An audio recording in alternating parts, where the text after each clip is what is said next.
Welcome back to the Angle of Pursuit. I am your host, Ryan Lencl.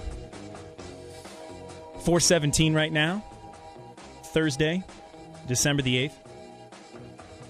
And we are live from the Media One studios. Joining us now on the hotline, it is Edgewood boys basketball coach John Bowler. Coach, how you doing today? Doing great. How are you? Never been better. Excited. Got a big trip this weekend to go out to Lawrence, Kansas to watch the Buckeyes and the Jayhawks battle, and we're going to do a show on the road there. So I'm getting excited to get ready for my weekend already. Nice. I wish I could watch that game. We'll be on our way to Painesville Harvey Saturday. Well, I'd like to remain unbiased, but being a former Warrior and a former Cager myself, I'm going to have to wish you the best of luck, and I hope you guys come out on top. Thank you. This is your first season taking over.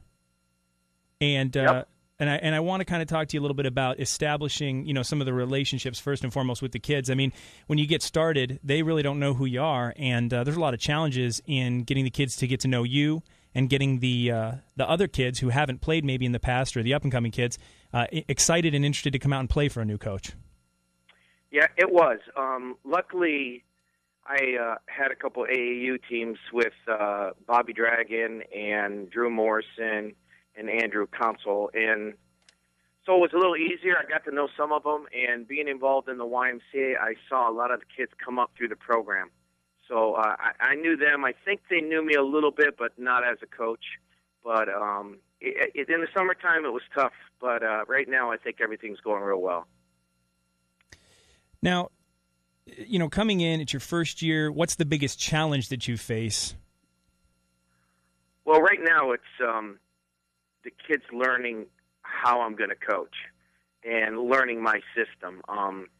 It's really hard because the system that I run depends a lot on basketball IQ, and so I'm still trying to figure out which kids can adapt to it and which ones can't.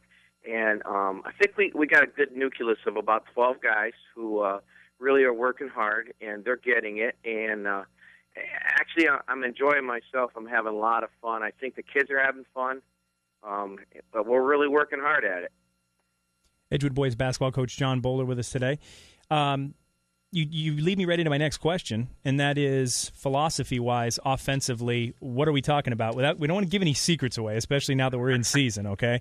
But what is your philosophy as far as offense? Well, honestly, I don't have a set philosophy other than whatever the kids can do, that's what we'll do. If I have the talent to fast break, we'll fast break. If I don't, we'll slow it down.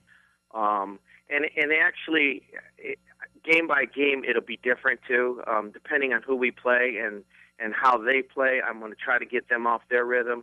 So, it really depends on who we're playing and how we're playing at the time.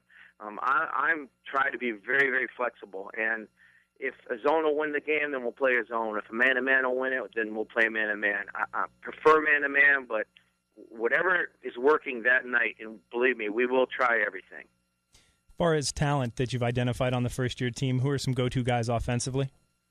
Well, offensively, it looks like, let's see, Bobby Dragon is senior captain.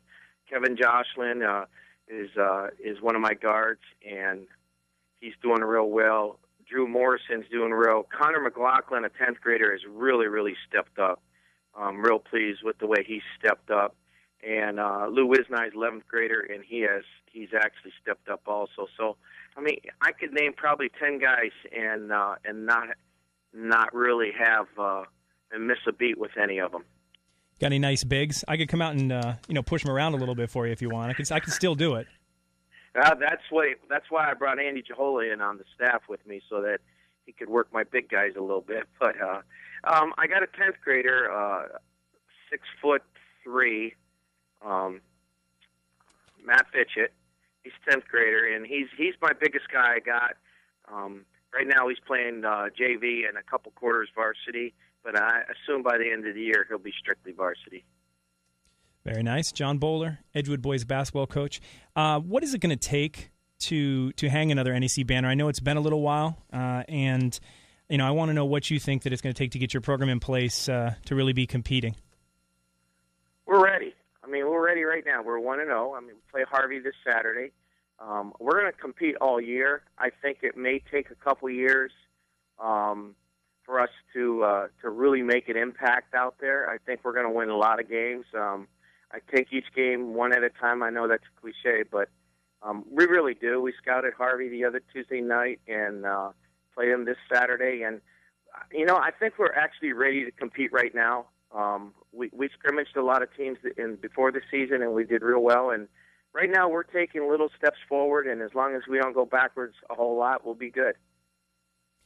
So I guess my final question for you, really the biggest question, is expectations for this year. Could you make a prediction? I mean, do you think that this is really a squad that you think has enough senior leadership to lead you to the NEC crown this year, or are we talking about something where your expectation is a little bit more dialed back, being that it is so early in the process? Well, unfortunately for us, we're not in a league this year. But if you look at the games we play all the teams that were in the NEC, Conneaut, Jefferson, Geneva. We play all those teams. Other than Lakeside this year, we're probably playing all the same teams that we normally would have played in the league. And honestly, I think if we were in the NEC and it was a county team or a county league, I think we could compete and contend. Very good. Edgewood boys basketball coach John Bowler. John, you're welcome on the program anytime. Good luck for you when you head out to Paynesville, and we'll be keeping our eye on you the rest of the season. We'll have you on anytime. Okay, sometime after Christmas, I'll give you a holler. Sounds great. Thanks.